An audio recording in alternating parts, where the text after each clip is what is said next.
Amazing grace, how sweet the sound that saved a wretch like me. Magandang gabi sa inyo lahat. Welcome sa ating Wednesday Word. At tayo nandito sa kanyang gawain. Salamat sa Panginoon dahil kahit hiwa-hiwalay tayo ng lugar, we chose to be here. Tayo naman ay nandito, siyempre, dahil sa Panginoon, hindi yan dahil in-invite kayo ng inyong mga leaders. Hindi dahil kay Lord upang tayo mag-aral ng kanyang salita, and at the same time ay tayo mapagpala.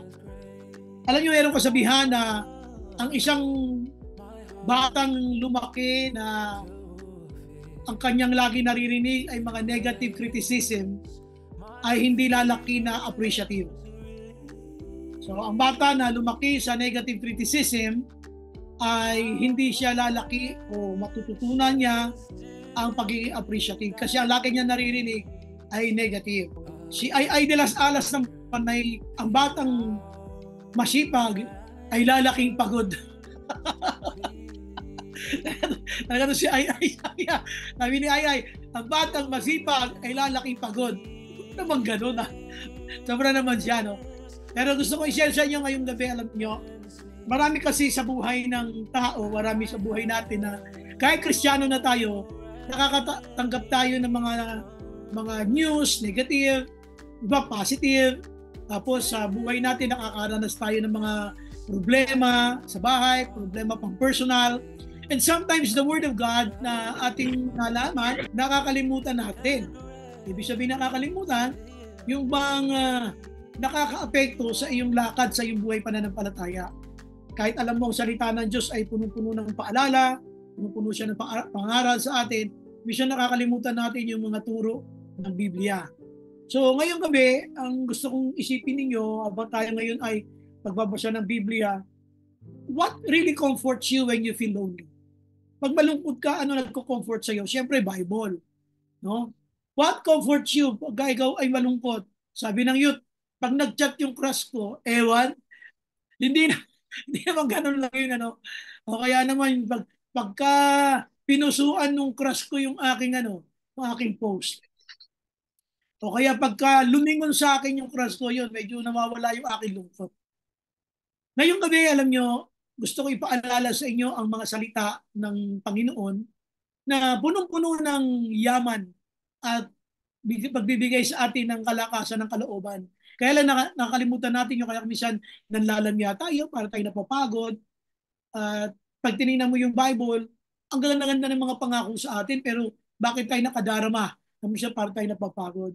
So yun ang gusto kong pag-usapan ngayong gabi ay isang verse o dalawang verses sa Bible na punong-puno ng aral at paalala kung gaano tayo kamahal ng Diyos, na hindi ka dapat malungkot, hindi ka dapat mag-alala, sapagkat alam ng Panginoon ang kalagayan mo. Kaya nga, ang ating pag-uusapan ngayong gabi ay winning words against worries. Yan. Winning words against worries. Mga mananagumpay na mga salitang mababasa mo sa Biblia laban sa mga pag-aalala. Mga positibong salita na may kinalaman sa pananampalataya na panlaban sa iyong mga pag-aalala. Winning words against worries. Okay, so bubuksan natin yung Biblia natin, kung tawagin natin yan, ito yung puso ng Biblia, yung John 3:16. At pag binasa natin yan, kasama nating babasahin yung 17.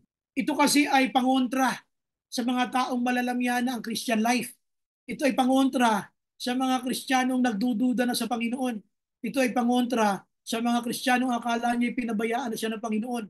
Ito ay pangontra doon sa mga born-again Christians, mga leaders, na sa tingin nila ay parang bang pinabayaan na sila ng Panginoon. So winning words against worries, basahin natin yung verse 16 hanggang 17. Ito ang sabi ng Bible sa book of John, chapter 3, verse 16 and verse 17. For God so loved the world that He gave His one and only Son, that whoever believes in Him shall not perish, but have eternal life. Gayun na lamang ang pag-ibig ng Diyos sa sanlibutan, kaya ibinigay niya ang kanyang kaisa-isang anak upang ang sino mang sa kanya'y sumampalataya ay hindi na mapahama kundi magkaroon ng buhay na walang hanggan. Sa 17, for God did not send His Son into the world to condemn the world, but to save the world through Him. Sapagkat hindi ibinigay ng Diyos Ama si Jesus sa sanlibutan upang parusahan ang sanlibutan, kundi binigay niya si Jesus upang iligtas ang sanlibutan sa pamamagitan niya. So dito, bakit ito winning words against stories? Bakit ito sinasabi nating mga mananagumpay ng mga salita na matatagpuan mo sa aklat ng Juan? So sabi ng Bible John chapter 3 verses 16 to 17, ang tandang-tanda lang natin diyan kasi pag nabasa natin 16, ang alam lang natin si Lord ay sinasabi lang diyan para itong verse sa salvation. Hindi po, may mga words tayong pag-uusapan dito na pagka nga hindi nyo ito pinakinggan mabuti ay mukha pang negative ang dating sa inyo. So John 3, 16 and 17, umpisahan natin yung first word na magbibigay sa atin ng kalakasan. Sabi ng Bible, for God so loved the world that He gave His one and only Son, that whosoever believes in Him should not perish, but have everlasting life. So number one, you have to remember the word, take down the word, at isulat nyo yung word na initiative. Initiative, may pagkukusa. At sabi nito ng Bible, for God so loved the world that He gave. Why God gave? Why God the Father gave His one and only Son? Because God the Father knew that you will be going to perish, that you will be going to destruction, that you will be going to hell. Kaya dito sabi ng Bible, for God so loved the world that He gave. Question, noon bang ikaw ay hindi pa lumilitaw sa mundong ito? Kahit ang mga magulang natin ay hindi pa nagpapanagpo, hindi pa sila nagkikita, ang ating Panginoong Hesus ay namatay na para sa atin. Sapagkat alam niya na tayo ay mapapahamak. So ang ginawa ng ating Ama, binigay niya ang kanyang anak na si Jesus upang ang sino mang sasampalataya sa kanyang anak na si Jesus, hindi na mapapahamak, kundi magkakaroon ng buhay na walang hanggan. Wala kayong mababasa dito sa verse na ito na pinuwersa ng sino man ang Diyos Ama para ibigay ang kanyang anak na si Jesus upang tayo tubusin sa krus. Sabi ng Bible, for God so loved the world that He gave. There was an initiative because God knew that you will be suffering in hell. God gave His one and only Son. Alam nyo, hindi pa na natin kilala si Jesus, namatay na si Jesus para sa atin. Alam niya yung sitwasyon ng mga tao, kaya binigay niya kanyang kaisa-isang anak upang hindi siya mapahamak. Noong mga panahon na yan, baka hindi pa tayo tao. Ang mga magulang natin, baka hindi pa tao. Pero sabi ng Bible, sa panahong hindi mo pa alam, sa panahong hindi mo pa siya kilala, nagpakita na ang Diyos ng pagmamahal sa iyo. Nang kusa niyang ibinigay ang kanyang anak na si Jesus upang hindi ka mapahamak, kundi ikaw ay makaranas ng buhay na walang hanggan. Ito yung initiative. Ano pinagdududahan mo ngayon sa Panginoon? Meron ka pinagpe-pray, wala pang sagot. May pinagpe-pray ka, ang sagot hindi mo gusto. At ang tingin mo, God doesn't know what is happening to you. Always remember this, God took the initiative. Nagkusa siya kasi alam niya ang sitwasyon mo na mapapahamak ka. Remember this, sa mga panalangin mong wala pang sagot, ang Diyos ay kusang sasagot, lalo na pag ang alam niya ang kanyang anak na katulad mo ay mapapahamak. Noon hindi pa natin kilala si Lord. Pero alam niya ang sinumang hindi sasampalataya sa kanya mapapahamak katulad mo, kaya ibinigay niya ang kanyang kaisa-isang anak na si Jesus. Tanungin kita, anong kay mo para mamatay si Kristo para sa iyo? Anong meron sa atin para pahalagaan tayo ng Diyos na higit sa lahat? Sabi ng Bible, God took the initiative.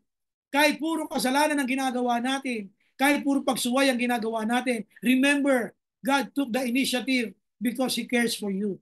Kaya kung iisipin mo ay marami kang problema ngayon, sabihin mo marami kang pinagdadaanan ngayon, ano sa tingin mo ang Diyos walang pakialam? Alam ni Lord na pag ikaw ay mapapahamak. Alam ni Lord pag sasabit ka. Kaya sabi ng Bible, hindi pwede na ikaw ay sumabit sapagkat kayo ay aking piniling bayan. Kaya ang ginawa ng ating Diyos Ama, ibinigay niya ang kanyang kaisa-isang anak. He took the initiative. Nagpusa siya para hindi ka na mapahamak. May mga sitwasyon tayo na akala natin wala ng solusyon. Ang akala natin, saradong aklat na yan. Nakahanda na akong mag-suffer. Nakahanda na akong makamtan anumang parusang meron sa akin. Pero alam niyo, sabi ng Bible, for God so loved the world. Ano yung pundasyon ng kanyang pagkilos? That He gave. The reason why God gave His Son, because God so loved the world. God cares for you. Ganon din naman sa Bible, pag binasa ninyo, mahal na mahal ka ng Panginoong Hesus. Kaya ayaw ng Panginoon na ikaw ay mapahamak. He gave His one and only Son. Ang linaw-linaw ang sabi ng Bible, God gave His one and only Son. He took the initiative. Nagpusa siya. Kung ang Diyos ay nagkukusa kapag nakikita niya na ang kanyang mga anak ay mapapahamak, ganon din sa iyong buhay. Sa iyong pananalangin, sasagot ang Diyos bago ka pa mapahamak. Sasagot ang Diyos bago lumala ang problema mo. Sasagot ang Diyos bago ka sumabit. Dahil ang sabi ng Bible, God knew na ang kanyang mga anak ay mapapahamak, kaya ibinigay niya ang kanyang kaisa-isang anak. God gave His one and only Son because people will go to hell. So nakita niya mapapahamak. Hindi pwede. Kailangang ibigay ko ang kaisa-isa kong anak. God will also provide at the time na sa tingin mo wala ka ng solusyon. Sa paningin mo ay a-attend lang ako sa Wednesday Word, magpapakita lang ako. Pero ngayong gabi sinasabi ko sa iyo, God can provide the solution. Alam niya, pag mapapahamak ka, God will take the initiative to solve the problem of yours and me. Lahat ng ating problema, Diyos lamang ang ating maaasahan. Kaya dito, kung isipin niyo mabuti, sabi ng Bible, for God so loved the world that He gave. He gave. Nobody instructed Him to give His Son. He gave His Son. Kasi alam niya mapapahamak ka. Pag alam ng Lord na ang kanyang anak ay mapapahamak, gagawa ang Diyos ng paraan para ma-solve ang problema mo. You have to claim it, you have to receive it, you have to believe it, and it is going to happen to your life. Kung minsan, mas pinaniniwalaan pa natin ang mga negatibong kaisipan kaysa mga pangako ng Diyos. Dito sinasabi ng Bible, God took the initiative. Nung makita ni Lord na ang mga tao na kanyang nilikha ay mapapahamak, ibinigay niya agad ang kanyang kaisa-isang anak. God had His own way of providing for our needs. You have to believe it na nung ikaw ay mapapahamak, ginawa ka ng Diyos na born again. Ayaw niyang mamatay ka na ikaw ay sa impyerno mapupunta. In other words, kapag ang Kristiyano mapapahamak, ang Diyos nagpo-provide para hindi ka sumabit. Ang Diyos nagpo-provide para ikaw ay papakitaan niya na mahal ka niya. Yun ang pundasyon. For God so loved the world that He gave. Why did He give? Because God so loved the world. Remember this, God loves you so much. God, He cares for you a lot. Alam niya yung mga pag-iyak mo, alam niya yung mga pagluha mo, alam niya yung mga panahong bigat na bigat ang dibdib mo, alam niya yung hindi mo na alam ang gagawin mo. At the moment when you cannot do anything anymore, God will show. Nakikita ni Lord ang kanyang pagkukusa upang ipakita sa iyo, anak, I know what is happening to you. Anak, I know your situation. Sinasabi lang natin dito na huwag ka masyado mag-worry. Kaya sinasabi natin, winning words against worries. Wala ka pa sa lupa. Nagpakita na ang Diyos ng paraan na kaya kanyang ingatan para sa iyong hinaharap, para sa iyong pinakabukasan. Nung namatay siya ng mga panahon, hindi mo ba siya kilala? Paghahanda yun para ikaw ay maborn again, para hindi ka mapahamak. At ikaw ay naborn again na ngayon. Ang kailangan mo ngayon ay tumalima sa kanyang utos, maglingkod sa kanya, magtiwala sa kanya, sapagkat ang pag-aalala ay kalaban ng pananampalataya. So dito, ulitin ko ulit, winning words against worries. First word, yung initiative. Number 2, ang second word dito, ang sabi ng Bible, basahin natin uli yung verse 16. For God so loved the world that He gave His one and only Son, that whoever believes in Him shall not perish, but have eternal life. Okay. So, pangalawa, yung word na intensive. Ano yung intensive? Di ba narinig yun na intensive sa ICU? Intensive Care Unit. Pag sinabing intensive, yung sobrang pag-aalaga, sobrang pagbibigay ng focus para maalagaan ang isang pasyente. Pag inilagay yan sa ICU, grabe ang monitoring dyan ng mga nurse, ng mga doktor. Ang rounds niyan, maya't maya, ang mga vital signs niyan, chinecheck. At yan ay laging nakatutok sila kasi ICU yan. Gusto kong sabihin sa iyo na yung papaano pinakita ng Diyos yung pagmamahal niya sa atin, intensive. Hindi lang niya sinabi na, mahal ko kayong lahat. Ipinakita niya yon nang ialay niya ang kanyang buhay sa krus ng Kalbaryo. Bakit intensive? Isipin mo naman, nilalati ko siya. Habang siya nilalati ko, hindi ko nakarinig na nagko-complain siya. Alam niya, kailangan kanyang iligtas. Alam niya, sa kanyang biyahe papuntang krus, alam niya, kailangan niyang makatagal doon hanggang sa siya ay ipako. Alam niya, kailangan niya makatagal doon sapagkat yung pangalan mo ay kanyang naiisip. Kailangan mailigtas kita, anak. Kaya dito, kaya intensive, sobra. Kung hindi intensive yun, baka si Lord ay namahinga na. Pagod na ako. Ang bigat ng krus na to, ayoko na. Pero ikaw, gusto mong mangayaw. Pag mabigat na problema mo, ayoko na.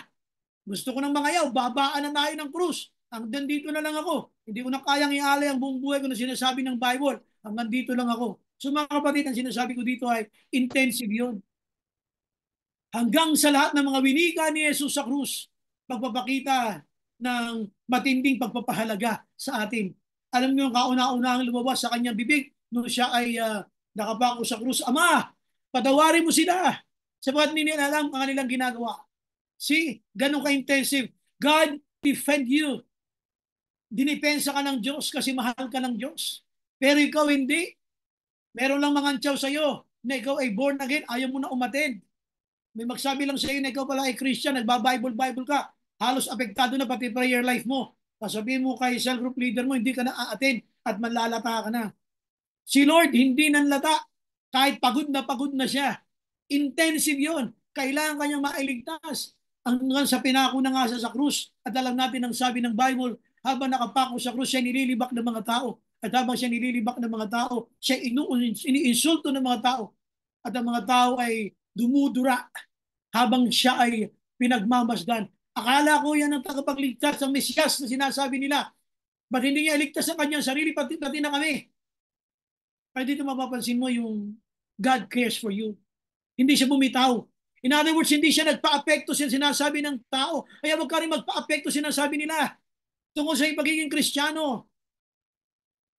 Always remember this. When you are worried, always remember God loves you. God died for you at the cross. Inilabang ka niya sa krus. Ipinanalo ka ni Lord upang hindi ka mabuhay na isang talunan. Inilabang ka ni Lord upang mabuhay ka bilang isang anak niya na mananagumpay. Intensive yun. Sobrang hirap. Pero ano sabi ng Bible? Nanatili ba siya doon sa libingan? Hindi. Sa panahong inaakala ng lahat na siya ay wala na kakayanan para mabuhay, siya ay nang mabuhay ng pagkatapos ng 3 araw. Pag pinag-usapan natin ang kultura ng mga Hudyo, sa pangatlong araw na uumpisang maagnas ang isang bangkay. Sa panahong akala nila'y naaagnas na ang bangkay ni Jesus, siya'y tumayo, lumabas, doon mismo sa kanyang kinalalagyan doon sa yungib na kanyang pinagkakalibingan. Bakit? Sa Panginoong Jesus, walang imposible. Kaya kung meron kang iniisip na parang imposible, kay Lord hindi imposible yan.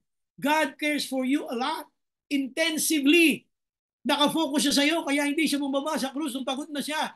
Nakafocus siya sa iyo, kaya kahit siya sinibat, inilaban hanggang sa matapos ang laban. Kaya huwag ka sana nag-aalala.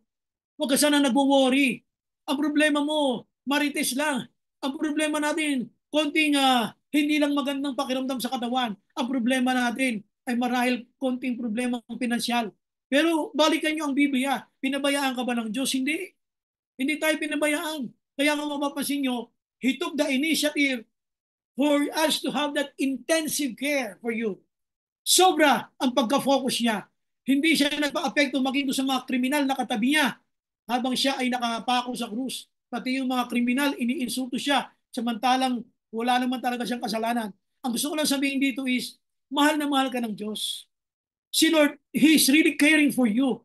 Tanggapin mo man yan o hindi, may tampo ka man sa Kanya o hindi, sasabihin mo sa iyo, mahal na mahal ka ni Lord. And you have to think about it. Pag inisip mo pagmamahal ng Diyos, walang dahilan para mag-alala ka sa iyong pangangailangan. Dahil sa panahon, hindi mo pa siya kilala. Nagpakita na siya ng pagmamahal. Ibinigay na nga niya ang kanyang buhay. God gave His one and only Son. Paano yun? Yun ay pagpapakita ng pag-aalaga sa iyo, pagpapakita na ikaw ay kanyang mahal, na even to the point na mamatay ang kanyang anak para mabuhay ka lamang at hindi ka mapahamak sa impyerno ng apoy. ibinigay niya ang kanyang kaisa-isang anak na si Jesus. So dito, isipin mo, Wednesday word, nag-aalala ako kung sasagutin ba ni Lord yung aking pinagpipray. Nag-aalala ako kung ibibigay ni Lord yung aking pinagpipray. Balikan mo yung pagmamahal ng Diyos. Balikan mo yung krus. When you feel like doubting, go back at the cross. When you feel like as if you cannot trust God anymore, go back to the cross. So dito sinasabi ko lang sa inyo mga kapatid na God cares for you so much. Huwag sanang talunin ng pag-aalala ang kanyang pag-aalay ng kanyang buhay. Huwag sanang talunin ng iyong mga negatibong kaisipan ang kanyang positibong gawa nang ialangan niya ang kanyang buhay sa krus ng Kalbaryo. So dito sabi ko nga, winning words against worries. First word, remember, yung initiative. Nagkusa si Lord na ipakita sa iyo ang pagmamahal niya sa iyo. Number 2, intensive focus. Masusing pag-aalaga sa iyo. Hindi mo ba napapansin pag ganood ka ng balita, may nasagasaan, may na-rape, meron diyang mga nabundol, may mga nasunugan. Bakit hindi yung pamilya mo? Bakit hindi ikaw? Kasi makita mo rin mahal na mahal ka ng Diyos. Kinakalinga ka niya. Bakit yung nung nagkasakit ka ng COVID, buhay ka pa rin hanggang ngayon? Kasi mahal na mahal ka ni Lord. Iniingatan ka niya. E di sana meron ka na rin monkeypox ngayon. Bakit wala? Kasi nga, God is caring for you intensively. Sobra ang pag-aalaga ni Lord sa iyo, sa pamilya mo, sa asawa mo, mga magulang mo, mga kapatid mo, mga anak mo. Mahal na mahal ka ni Lord. Sobrang pagmamahal sa iyo ng Diyos para pag-alinlanganan mo siya. Sobrang pag-care sa iyo ng Panginoon para mag-alala ka kung mahal ka nga ba talaga niya o hindi. Napunta natin yung pangatlo. Verse 17. John 3:17. For God did not send His Son into the world to condemn the world, but to save the world through Him. Ang binasa mo sa Tagalog, sapagkat hindi binigay ng Diyos Ama ang kanyang anak upang parusahan ito, kundi para ito iligtas sa mamamagitan niya. Ano yung pangatlo? Tandaan nyo ha, ang sinasabi lang dito ay ibinigay ng Diyos Ama ang kanyang anak na si Jesus sa sanlibutan, hindi upang maparusahan ang sanlibutan.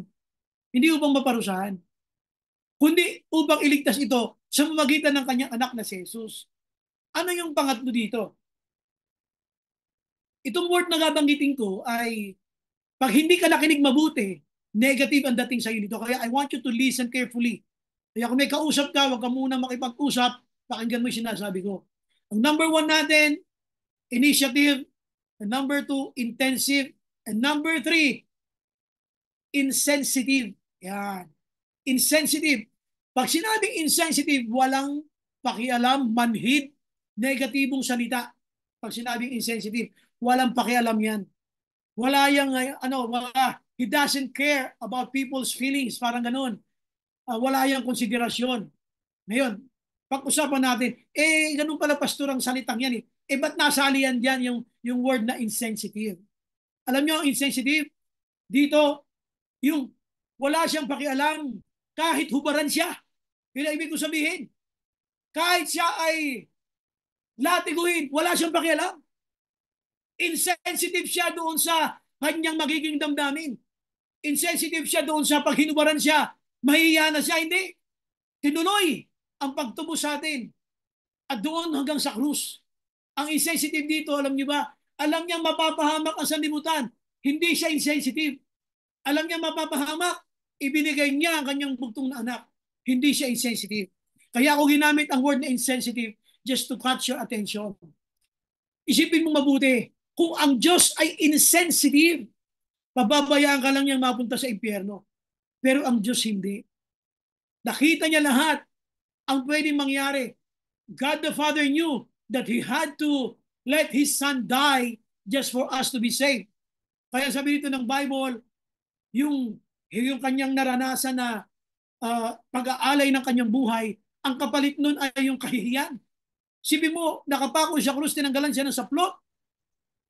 He doesn't care. Insensitive ka na sa sarili mong damdamin. Wala ka nang pakialam sa sarili mong damdamin na pinagtibay ni Apostle Paul, Galatians 2:20. Ang sabi niya, nevertheless I live, yet not I, but Christ liveth in me. And the life which I now live in the flesh, I live for the Son of God, who gave His life for me. Sabi niya, ako may nabubuhay na ako, hindi para sa aking sarili. Insensitive ka na ron eh. Sabi niya, nabubuhay ako para kay Kristo, na nag-alay at nagbigay na kanyang buhay para sa akin.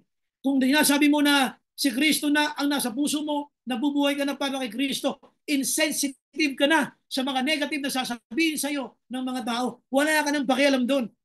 Ang mahalaga sa iyo is to please the Master, to please the Lord, which is very, very important, yung mabigyan mo ng karangalan ng ating Panginoon. Dito nakita ni Lord, yung tao mapapahamak, kaya inialay niya ang kanyang buhay. Hindi siya manhid.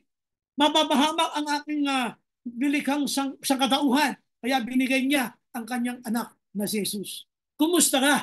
Sa tingin mo, gusto ni Lord na sumabit ka sa problema mo? Si Lord ay sensitive sa iyong situation. Alam niya kung anong kalagayan mo. Kaya huwag mong iisipin na ang Diyos walang pakialam. Nung panahon ang sanlibutan ay mapapahamak, ibinigay niya agad ng kanyang anak. Anong sabi ng Bible? Hindi para parusahan ito, kundi upang iligtas ito sa pamamagitan niya.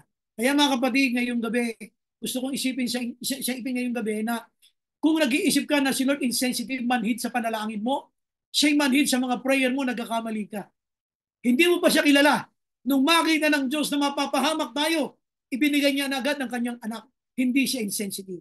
Kaya wag mong iisipin na ang Diyos walang pakialam.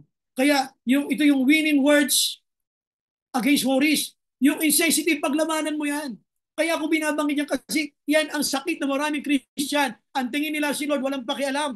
Lord, insensitive ka naman yata eh. Hindi mo naiintindihan yung pinagdadaanan ko. Lord, alam mo ba wala na kaming pangsaing? Lord, alam mo ba wala kaming pera? Lord, alam mo ba na ang dami kong babayaran? Lord, alam mo ba na ang dami naniningil sa akin, Lord? Lord, wala ka namang pakialam sa akin? Ang tingin mo kay Lord, insensitive.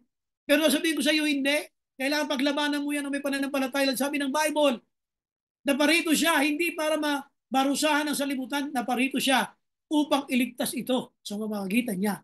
Kaya si Lord, bilang patunay, alam niya ang nangyayari sa atin at ang mga mangyayari pa sa atin. Kaya ang Diyos hindi insensitive. Binanggit ko itong word na to para paglabanan mo. Labanan mo yung duda.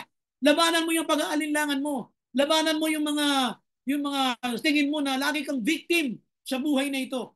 Lagi mong iniisip na kawawa ka naman. Ang Diyos walang pakialam. Labanan mo yan, kapatid. Punuin mo ang puso't isipan mo ng salita ng Diyos. Ang Diyos hindi insensitive. So you have to remember what God did at the cross and how God He cares for you. Kitang-kita niyo naman ito. Mula sa umpisa, pinakita niya yung kanyang initiative and how God cares, yung kanyang magiging intensive. At yung third word, yung word na insensitive, it's a cross. Huwag niyong iisipin na ang Diyos, when I say cross, X yan. Ang Diyos hindi insensitive. Alam niya pagdadaanan mo. Alam niya na ikaw ay makakaranas na maraming problema sa buhay. Bago dumating ang mga problema sa buhay, pinayagan niya muna na makilala mo siya para meron kang katuwang sa problema mo, ang Panginoon na nalalapitan mo.